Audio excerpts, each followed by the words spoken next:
Hello and welcome to the Bothering Strangers podcast with Max Hearing. I'm Max Hearing, and today my guest is an author, a filmmaker, and a burger historian. He has a show currently on First We Feast called Burger Scholars. Well, you are the Burger Scholars, what I really should be saying. I am. My guest today is George Motz. Good to see you. Thanks for coming on. I appreciate it. No, thanks for having me on. So, Burger Scholars, you actually just dropped an episode an hour ago, I think, before we started recording today, like right now. Yeah, right now we're in season 4, and season 4, episode 4 just dropped an hour ago. Yes. How do you become like a burger historian? Like because burgers, like, to me, it's one of those like kind of very regular American foods, you know. But that's exactly why I'm a scholar, because people like you. Sorry, just kidding. I'm not going to get angry, but I would say that there is a general sense that the hamburger is sort of not to be considered. It's just something you do when you're hungry, which is true. These are all very true things. You don't think about it. You just do it when you're hungry. You know I always know where to find a good one, or at least a halfway decent one, and it becomes sort of second nature. But the reality is that there's a lot more. There's a ton of history behind it, and it really is one of the most important American foods, I believe, of the last 150 years. It's quite a staple then. Well, yeah, it's only because it's actually one of the only American food inventions the last century and a half or so. Yeah, we haven't made a lot of food, invented a lot of food in this country. Yeah. It's pretty popular in like a lot of international spots as well, like in Europe. Yeah, in a lot of parts of Europe as well. Like, where would you say like the best burgers are outside of this country? Well, we've had a bit of a burger renaissance internationally in the last, say, 15 years or so. But there are some hot spots for sure in the globally. And right now they are easily Sweden. By the way, it's an odd list. I'm telling you right now, it's an odd list. Sweden, Japan for sure, all of South America, specifically Argentina and Brazil, Peru. There's also Mexico. It's on fire right now in Mexico. Where else there's so many other countries. Oh, Australia. It's big in Australia right now. And it really is. It was an American import that was imported, unfortunately, incorrectly, as far as I'm concerned, as it went out in the world as the McDonald's, or like I call it the McBurger Wendy's. I'm sorry, Wendy McKings. They sent it out into the world, and unfortunately ended up with a version of the American hamburger that was not accurate. It was a fast food model, but it wasn't an original American hamburger as far as I was concerned. But now what's happening is the original American hamburger is actually ending up out there in the world, and this is a better version. It's a fresh meat version. It's made with care, and they're very tasty. It's interesting you brought McDonald's. Have you heard about how they don't have McDonald's in Iceland? They don't have McDonald's in Iceland. That's right. I'm not sure why. I'm assuming they just didn't like to have the chain there. Are there no chains there or something? What's the story? I don't know there are chains. I watched a Vice doc on it, and they like got run out because like they just didn't like market themselves correctly there. Sure. I mean, this does happen. Perfect example is in Sweden. McDonald's has found a hard time breaking into the Swedish market because of one restaurant called Max Hamburger, which is also it's heard of that one. You've heard of Max? I haven't been to Sweden, but I've heard of Max Hamburger. It's your name. That's why. Yeah, that's probably why. But Max Hamburgers, they are I don't want to say they're similar to McDonald's, but they are a fast food hamburger chain in most of the Nordic countries. And they're expanding now. But when they move into a market, McDonald's moves out. That's just the way it goes. McDonald's can't find a way to work into that market. The difference, of course, is that the reason I think is because Max Hamburger is very good at they post all of their carbon footprints. And they're one of the only restaurants, I'm pretty sure about this. They're one of the only restaurants in the world, like a chain, that can actually claim that their carbon footprint is negative. They have a negative carbon footprint. That's like very impressive. I don't know how you do that. You plant a lot of trees in Africa. Oh yeah, no, that would fix it. Yeah, that would fix it. Yeah. In Iceland, they have a chain called Tommy's. Yes. So yeah, so that's the one that kind of ran them out. Oh, I didn't know that. But they don't. Yeah. I mean, to be honest, I've been to Iceland twice, and I didn't go for the hamburgers. I went for the fjords and I went for the waterfalls. I wouldn't recommend going for the hamburgers. I But I wouldn't go would so far. recommend going for the hot dogs. Whoa! Really? Holy crap! You should. I mean, the hot dogs in Iceland are just world class. World class.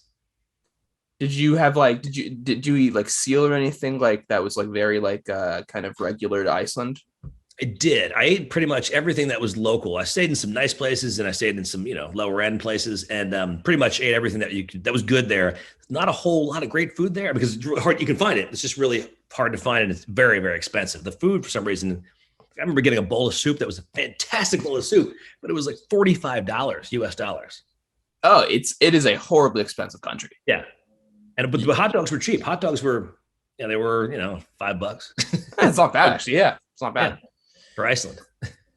Yeah, for Iceland. So when you kind of started like studying like the burger, I mean, you are like a historian like by nature, I guess, but did you realize like how much diversity there is in like even without traveling out of this country, right? If you just stick in America, you're like, oh wow, there's like so many different ways that we cook it. Like there's so many different variations of it across the board in every different state. Oh yeah, I mean, I didn't know at all when I first started doing this. To me, my burger history goes back to like my dad making burgers in the backyard that were pretty good. They were good, not the best, but they were good. But also eating it like fast food joints. I mean, I went to McDonald's growing up, Wendy's for sure all the time. We always chose Wendy's over everybody else. But then the first sort of eye opener I had was I went to a place in LA called the Apple Pan.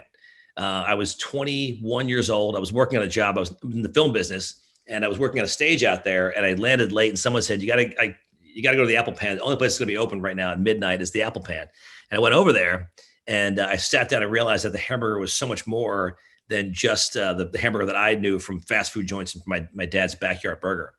And then I started to do some research and started finding stories about the hamburger that were absolutely incredible, that were totally diverse. They were not about just a regular hamburger or a cheeseburger with a bun and lettuce and tomato, that there was a lot of regional diversity out there that kind of blew my mind. And I started to learn about the history of why these regional burgers existed and got deeply into it and became scholarly about the hamburger. Did you I mean, there's a lot of fast food chains in this country that like sell burgers. Yeah. Do you think they're any good? Oh yeah, there are a few of them are pretty good. I mean, some of them are just unfortunately the burger has been commoditized. Sorry, I'm sorry again. The burger has been commoditized, Yes. To a very unfortunate degree, to the point where obviously the quality suffers. And it seems like they don't really care. Some of the big guys don't really care about the quality anymore, and they say we do. No, this is a very high quality burger.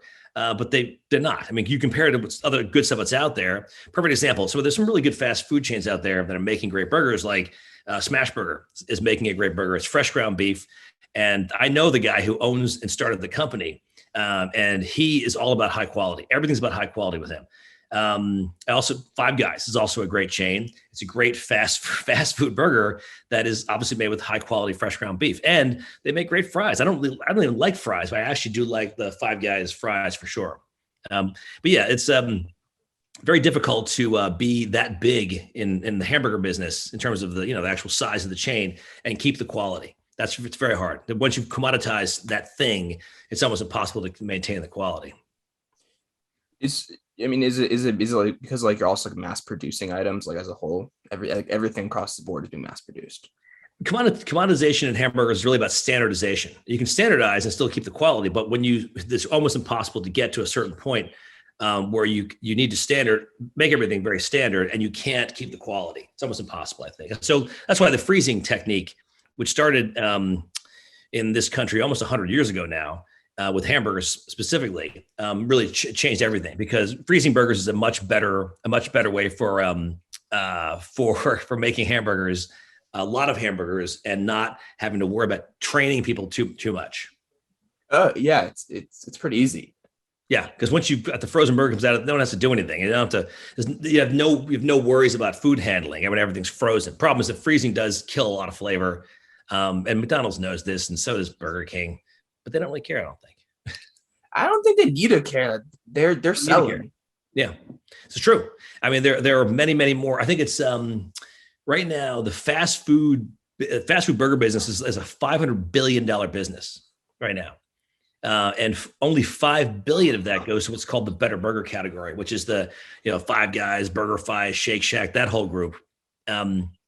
So it's it's a very small part of the business, but they really should keep an eye on it because it has much faster growth than I think something like the McDonald's growth in 2019 was like 0.9%, and the growth of the better burger category was far greater. Oh, so they're catching up.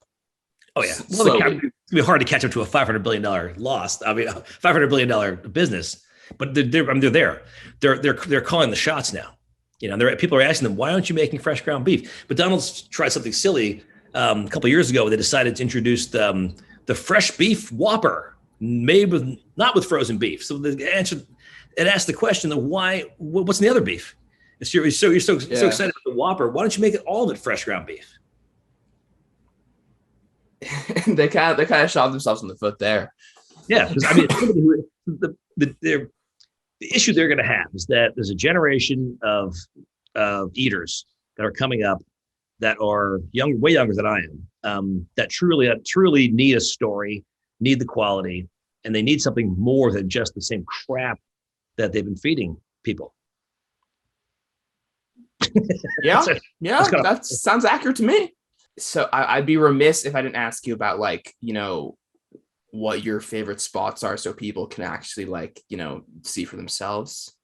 So hopefully you haven't heard a lot of these questions before. I'm sure you've heard some of them, but I'll try to mix in some ones you haven't heard.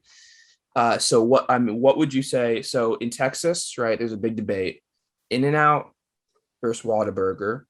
Don't know. I haven't been to Texas. What do you prefer? Well, first of all, In-N-Out is a California chain. I mean, it started in California. So the fact that they were interlopers in Texas was interesting because they did introduce a fresh beef burger. It's not frozen.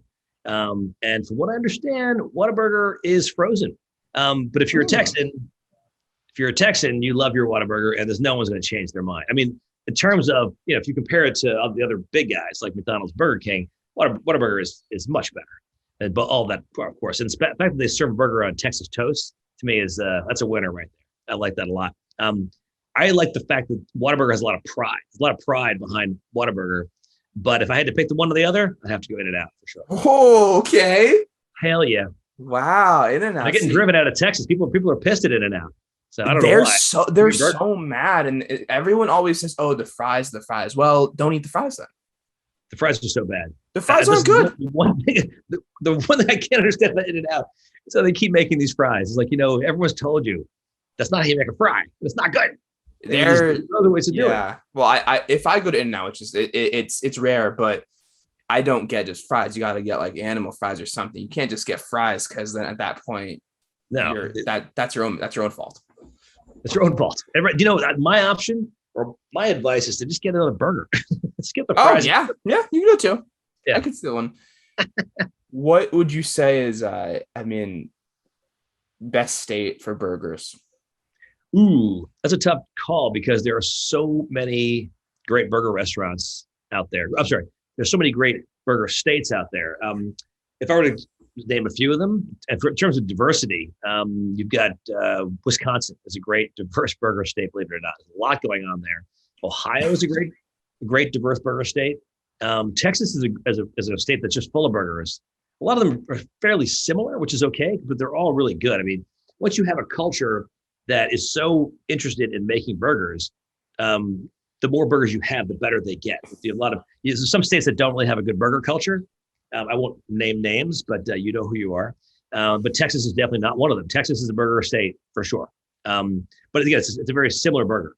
That burger is basically could be a double or single thin patty, griddle cooked, American cheese, usually shredded lettuce. Shredded iceberg is a Texas thing.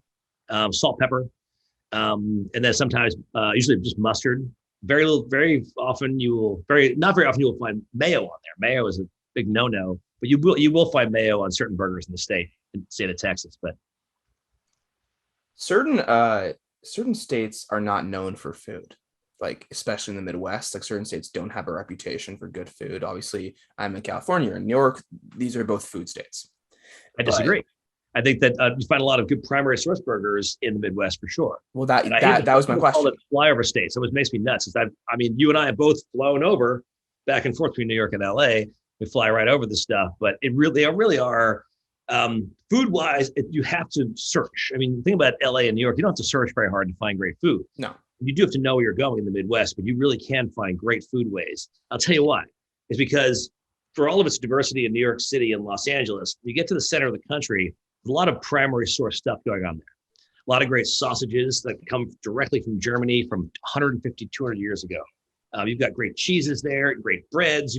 There's actually a lot of, if you dig deep enough, you can find really good primary source food, most of it European from almost 200 years ago in the Midwest.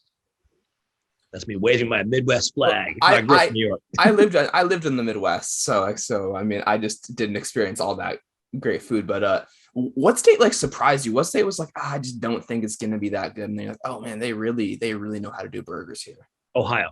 Ohio. Ohio continually surprises me. It's the home of Wendy's. I'm sorry. Is it the home of Wendy's? It's the home of White Castle for sure. The birthplace of Wendy's and the home of Wendy's. I think it was the birthplace of Wendy's. It has a lot of good hamburger history to it as well. But it also has a great diverse selection of burgers. People are very, very burger proud in this state. I don't really know why. I'm confused by that, but every time I go there, I'm continually amazed at how many different burgers there are and how many great ones. There's also a lot of great cities there that take their burgers very seriously. Ohio. Consider Ohio. Could this might be my own theory, but the Midwest is known for like it's like a in that part of Ohio as well. That region is like it's like a region where it's like less flavorful food typically. But I feel like maybe with the burger you can kind of make up for it with like the way you cook it and Not Ohio. Ohio keeps their burgers pretty standard, and they don't do anything too wacky there. But they do have a robust culture. The reason I say is because, for example, there's a place in Miamisburg, Ohio, called the Hamburger Wagon, and they have been serving the same burger for, like I said, over 120 years now, which is cooked in a skillet that has oil in it. Basically, it's a deep fried burger, but the patty itself has some breading in it. And the reason that's important is because breading in a burger is a technique that goes all the way back to the dawn of the hamburger. People are trying to stretch their hamburger supply, so it would add yesterday's stale bread into the burger. And of course, we ended up with this sort of deep fried, crispy burger, which is spectacular. And that's important because it's still around. It's been doing the same thing for over 120 years in Miamisburg. Yeah, I really want that burger now. I was hearing it. I'm like, I don't know how I feel about that. I'm like, no, sounds good. Oh yeah, it's a burger you definitely need. That's for sure. And you can't eat it every day. No. You'll develop diabetes. But favorite, just off the top, favorite burger ever? Can't do that because nope. I felt like I might have messed up with that question, honestly. That's okay. No, it's fine. It's a good question. The problem is I can't answer it because I know too much.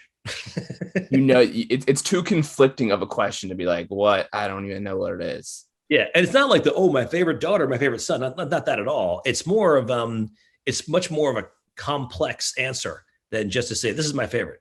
And I'm not worried about getting in trouble with my, why didn't you say so-and-so? I'm not worried about that at all. Trust me, I've got my opinions, but the difference is that I just really can't choose a favorite. It's very difficult because there's so many different types. I've learned there's so many different types of burgers out there. It's impossible to pick a favorite. Yeah, I would. How many burgers do you think you've eaten in your life this week? I mean, I'm sure with making an episode of Burger Scholar, quite a few. But yeah, this week I probably had not many. I think I've had 2 or 3 this week. If I were to count, maybe just two this week. No, it's not. How do you? I mean, burgers they're not the healthy side of them. Do you exercise more to kind of work off, or do you? I do. Or do you counteract it with like healthier foods? People make me nuts when they say like, "Oh, salads are for losers," or well, I'm not going to work out. No, I love salad. I'm on the train. Oh yeah, no. You need to create roughage for sure. We also need to create a healthy balance in your body. No question about it. I also don't eat I don't eat large portions. I don't go like, I'll eat a hamburger. I'll skip the fries for sure. Fries are just, to me, they're just empty calories. I can't even eat fries. They destroy my stomach, fries. Oh, wow. Well, then you're lucky then, because you don't need them anyway. I know. It's a blessing in disguise. Yeah. But definitely, I also ride my bike. I have not been on the bike in a couple of weeks, but I walk a lot. Walking is huge. I mean, I have friends who have lost a ton of weight just doing nothing more than walking over 10,000 steps a day. That's it. And that's if you can do like a step count and see what you're doing, it actually makes you feel better. I feel better about eating hamburgers when I'm exercising and I'm feeling better about my body. I feel better about eating hamburgers. It's a good excuse too. It's a good excuse to be like, well, I'm going to go eat 3 burgers now. If you just kept inhaling hamburgers, at one point you'd be like, no more hamburgers. But if you work out, you're like, I'm so hungry, I need a hamburger. Yeah, you can do that. When your metabolism's working and you're feeding your body, healthy foods, along with the balance of, greasy hamburgers, it works. You can live a good life, as far as I'm concerned. I think the other thing that people forget about, like, when we eat is like, yes, a hamburger is an unhealthy item, especially like you might put stuff on it that might make it unhealthier, but it can make you happy. Exactly. Which is good too. Yeah. So it's like, would you rather be miserable and like very healthy, or like happy and get a couple cheat meals in there? It's true. It's true. I totally agree. As long as you do things in moderation, you jump out of an airplane every day, you're probably going to die one day. Yeah, I wouldn't go that far. I know we don't have a lot of time. I do want to ask you about the rise of like Beyond Meat and sure. I don't know. I don't even know like the scientific term, like just the fake meats. Yeah, I call them the faux meats, or basically fake beef burgers. Yeah, fake beef. They're getting better in my opinion, but like it ain't it. Like that's the thing. People say, oh, it tastes like a burger. I've never had, and I've had a good chunk of it now. Beyond and the other brand I can't remember the name of. Impossible. Thank you. It's not it. So what are your thoughts? Like, do you like the direction it's heading in? Well, okay. That's a good, like, you just flipped it around. I like that. I do like the direction it's heading, because the Impossible Beef and the Beyond Beef market, they're not gunning for vegetarians. They don't give a shit about vegetarians. It's not healthy. That's why. If it was healthy, that's not why. They don't care about vegetarians, because vegetarians only make up 5% of the entire like shopping market, by the way. Sorry. Wow. The other 95%. That's what they care about. They care about trying to convert people who are beef eaters, and they've actually gotten pretty close. I mean, personally, I think that, Beyond is, but Impossible Beef actually got pretty close. And the stuff that actually tastes, it has the same sort of mouthfeel as like an overcooked bad burger, but it definitely is better than like a crappy veggie patty. That's for sure. If you buy those frozen patties, they're horrible. They are awful. I'd rather eat a shoe than eat that damn. A hot shoe, but they actually got pretty close, and possibly got pretty close. And the problem is they're missing a very, very, I've told them this too. I've told them Impossible Beef this as well. They're missing a very important component to beef, which is something called oleic acid. Oleic acid is one of the monounsaturated fatty acids that exists in beef fat, to get scientific. And it's what you crave when you crave a burger. When you say, ooh, I gotta have a burger, you actually don't want the lettuce and the tomato and the cheese and the beef. What you're really looking for, honestly, is the fatty acid, oleic acid. It draws us to the beef. It's really what does it. So they're missing that. Unfortunately, I think they could get somewhere if they could somehow find a way to bottle oleic acid. It'd be a much better burger experience for them. But then the other side is, of course, I tell people all the time, when you bite into an Impossible Burger, it's 21 ingredients, I believe, that goes into an Impossible Burger. Okay, there's one ingredient in beef. Yeah. And they also tell you should be eating your Impossible Burgers in moderation, the same way you'd moderate a cheeseburger. Sorry. I don't know which one's more unhealthy, but they're both not healthy. That's exactly. We know what I tell people. If you really want to go that direction, the best thing to do is to take an Impossible patty and cook it in beef fat. Yeah, honestly, just do that. Get as close as you can. It's like, there you go. I tell people, I know restaurants who serve, they tell people, we can give you an Impossible patty, but it's cooked on the same grill as the burgers. They're like, no, we like that. Okay, there you go. Good. So it's Don't like there's a weird market in there that's kind of lost in the middle, but don't that's tell okay. don't tell my vegan cousins, all right? You keep that one between us. It's the only people who have said to me, "Oh, it tastes like beef," are vegetarians. It's people who have forgotten the taste of beef. This is true. And this is actually why I don't like those like crappy, frozen veggie patties, because it does represent like the worst possible frozen burger patty out there in the world. Like it's almost like it's like a high school, burger lunch. Blech. And so and the people are, oh, I'm eating a hamburger. It's a veggie burger, but it tastes like a burger. No, it tastes like the worst possible example of a cheeseburger. So this is why Impossible Beef is actually they're on the right path, because they're all thankfully getting away from that. But at the same time, they're just not quite there yet. They figured out the look. That's the thing. They figured out how to make it look like a burger. Yeah. Which is impressive. I haven't seen one previous to that. Yeah. But again, don't forget, it's not for vegetarians. It's for the meat eaters and the carnivores out there. Yeah, it's convincing them it's better for them. I know you have to go soon, so I like to ask people this question to end just as a whole. Sure. What is the best piece of advice you've ever received, and what is the worst piece of advice you've ever received? The best piece of advice I've ever seen, the best piece of advice I've ever received was that do everything with integrity. Everything. Don't cut corners. Don't be an asshole, and do everything with integrity, and then you'll be fine. You may not make a ton of money. You may not get to where you need to go fast enough. It doesn't matter. If you've done stuff with integrity, the worst piece of advice I've ever received was quit. Someone told me once to stop something, and I thought about it for a long time, not very long, and I said, the fact they're telling me to quit means I should keep going. So that's one of my, people tell me, oh, don't do it. This is wrong. You shouldn't be doing it. I think about it for a second and realize that what I'm doing is probably right, because they don't like it. Did you hear quit a lot? I feel like being like a filmmaker and author, like doing everything you've done, which is far from conventional. Far from conventional, yes. You heard quit like when not now, you're very successful now, but in your early days, like quite a bit, right? Yeah, because I usually in my life, I've tended to go down the path less traveled, the road less traveled, uncharted shit that nobody has the guts to do sometimes. And I didn't have the guts sometimes to do it, but realizing that if I just kept working at it, my options are quit or go forward. And so all these turning points in my life, I'm very happy I did not quit and kept going forward. Oh yeah, it's like the happiness wouldn't be there, Yeah, well, everyone who's told me to quit, they were wrong. yes, they were literally.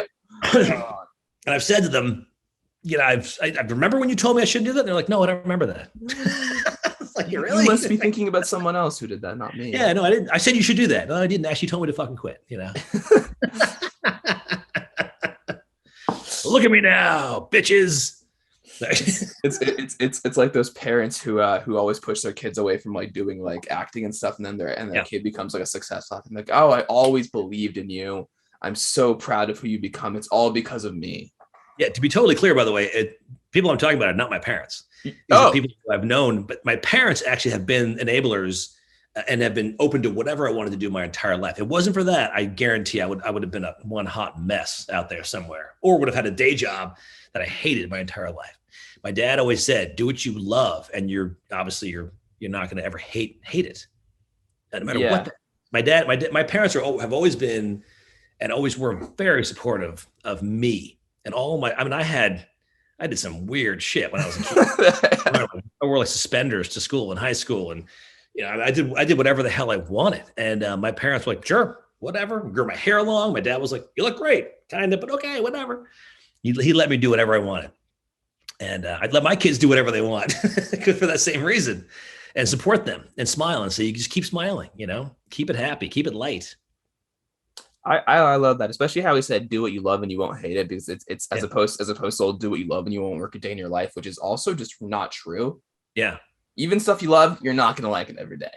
This is true. My dad was in the financial world for many, many years, and there are 5 kids. I have 4 brothers and sisters, and nobody went into the financial world. He didn't care. He was like, whatever, we're all in the arts too. He actually supported all of our arts careers. I mean, it's amazing. My brother's a writer. My sister is a interior decorator. I have a sister who's a kindergarten teacher. I have another brother who's a professional bass player. Wow. Nobody went to the world of finance, and that's okay. He's okay with that. I think something similar happened to my family where my grandfather was an electrician on my dad's side, and I think he actually discouraged everyone from becoming an electrician. He's like, don't do it. I've seen that happen too, not in my family. he's like you don't want this life. and he was like a very successful. He did very well as an electrician too. Good. But he said you don't have to look for you get permitted, right? I got to look for the permit now. Oh, who's gonna give you the permit? Yeah, he's like, you don't just do whatever. Just it ain't this. But I'm glad to hear. Thank you so much for coming on. I really appreciate it. My pleasure. Good questions. Thank you. Thank you. I tried to ask different ones like we talked about before. I think a couple were definitely kind of out of left field for you. Oh, good, for sure. I'm good with all of it. Thank you for that. Where can we find you? Oh, so really Instagram is my only real output right now. Motzburger, MOTZBURGER. That's the best way. Or my website, georgemotz.com. And Burger Scholar, First Week. Yeah, Burger Scholar is on YouTube. It's on First We Feast on YouTube. It's in its 4th season. We're already talking about seasons 5, 6, and 7. So may try to do a travel show once we can get out there and travel again. Yeah. So, making me crazy. I did a travel show years ago for the Travel Channel. And I miss those days because we had such freedom to do whatever we wanted out there. You know? Really? Yeah. I mean, it's just we went everywhere on the show. It's great. And I want to get out there and do it again. We need to do it again. The world's different place right now. Also, we never went globally on my show on Travel Channel. And First Few Feast wants to do a global hamburger show with me. Oh yeah, that would be good. I agree. It'll take a while with restrictions, but yeah. But I imagine like in the next say year and a half or so, we're going to be back on the road doing an international and global burger show. Well, Europe will for sure be available then. Oh yeah, but I mean, yeah. I have a lot of friends and fans in Argentina and Brazil, and I would love to get back down there again because it really is. People recognize me at the airport. I can't, I need security when I do events down there. It's wild. Really? Yeah, I'm not kidding. It's crazy. More famous there than in America. Definitely. Yeah. Oh, unquestionable. Yeah. Oh yeah. That's kind of in the interest of manifesting. That's kind of my dream. Is like one of my dreams. I have many dreams. Is to do like a travel show of sorts, or like some show like that, like on some network on YouTube, probably in the way things are going now. Yeah, there's Amazon, there's Netflix, a lot of outlets for it right now. So I want to do one. I want to do one in LA. I want to do one where it's like I show like the diverse communities of LA that aren't shown because there's so many. It is such I can't get enough of that town. I was there for a week in July, and we tried to really mix it up and not just do burgers. And I went deep. Chinatown, went out. I don't know where was I? I was in. I don't know where I was. Somewhere in the Inland Empire, eating Chinese food. I don't know. Viet Chinese. Yeah. I mean, it goes deeper. It just goes. It's everything. I love it so much. If you really travel out like to the whole of LA County and then out east and south, like you can hit every community you'd ever think of. Yeah, a friend of mine just opened up a ramen shop in San Luis Capistrano. Yeah, that's Orange County. Orange County, yeah. So yeah, that's Orange County. So Orange County, yeah. So that's where I am. It opened today or tomorrow officially. So maybe I should check it out. You should. Ramen Shack. He's a very famous guy. He's the guy who invented the ramen burger. Okay, that's totally doable. He moved home after all these years to San Luis Capistrano, and opened his dream ramen shop in his hometown, basically near his hometown. Yeah. Hey, good for getting it done though. Yeah. Next time you go home, I'm telling you, I guarantee it's going to be a fantastic bowl. The guy's in the ramen museum in Japan. Oh yeah, he's going to be great. I haven't had ramen in so long. Well, thank you so much for coming on. You can find George at Motzburger Instagram, also his website georgemotz.com, where it has a lot of just like a lot of good information on you and a lot of links to your stuff. And and thank you for watching. Thank you for coming on. Thank you. Good to meet you. You as well. And everyone have a good day.